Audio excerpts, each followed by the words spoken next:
Hello everyone, welcome to This Week in TRS-80. This is where I answer some of the questions to emails that I've gotten during the week from people who have problems with their machines and they're asking for solutions. So I'll try and make this a quick video, and we'll start with an email I got from Daniel in Tasmania, who was asking how to get sound from his TRS-80 Model 3, which he's just purchased.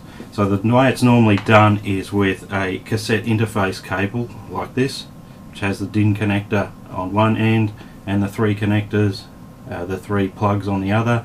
The large grey one is what the sound comes out of, and you plug it into a small stereo amplifier, small mono amplifier like this one. It just goes into the input there, you turn it on, and you get sound coming out of the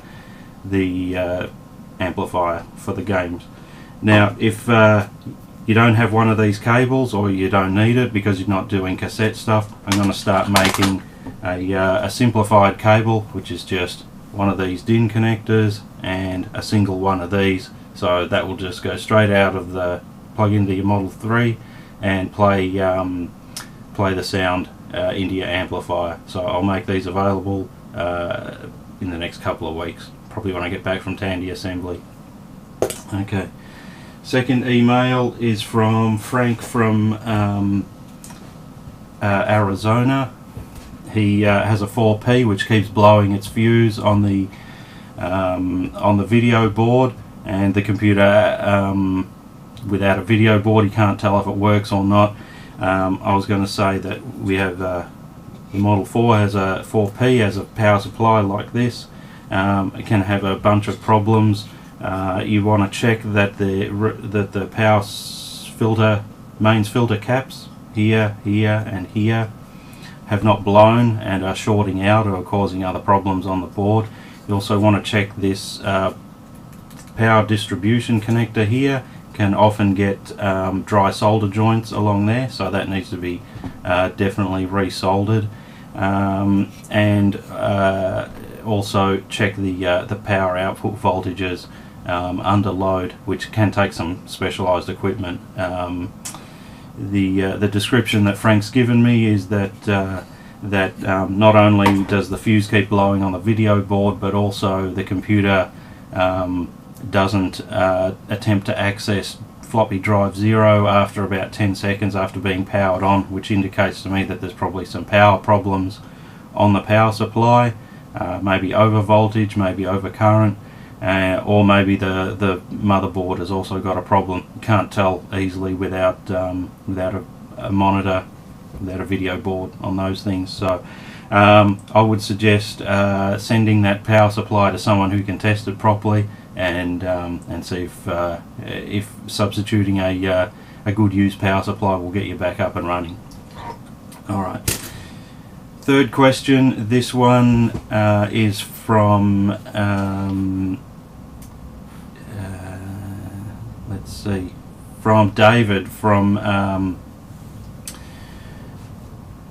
Colorado, and he has been trying to get an expansion interface working on his Model 1. His Model 1 is similar to this in that it has a DIN cable modification done to it, so it has this hanging out the back. So the reason it has that is because the expansion interface that works with this modified Model 1 is one of these, which has the matching connector coming out as well, and then you use a buffered cable,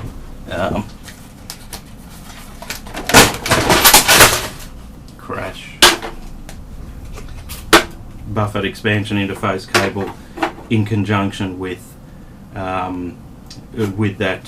this type of interface.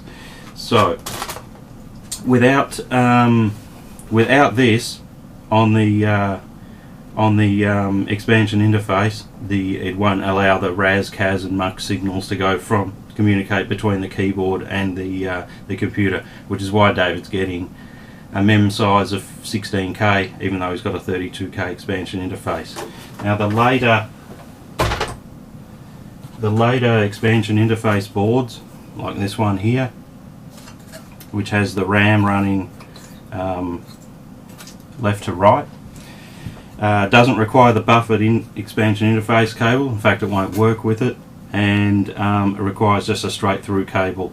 David's advised me that he's bought one of these but doesn't have a straight through cable, only has 2 buffered interface cables, so that's his problem there. It requires the straight through cable. So if you're trying to get your Model 1 working with expansion interface, you've got to know both what your Model 1 has in it already and what type of expansion interface it's expecting to connect to. These Model 1s here that have the DIN cable modification have the RAS, CAS and MUX coming out here, but they also have them on the card edge as well. So these modified ones can work with early or late expansion interfaces. The ones that don't have the DIN, you just leave it hanging and don't use it. So that will work.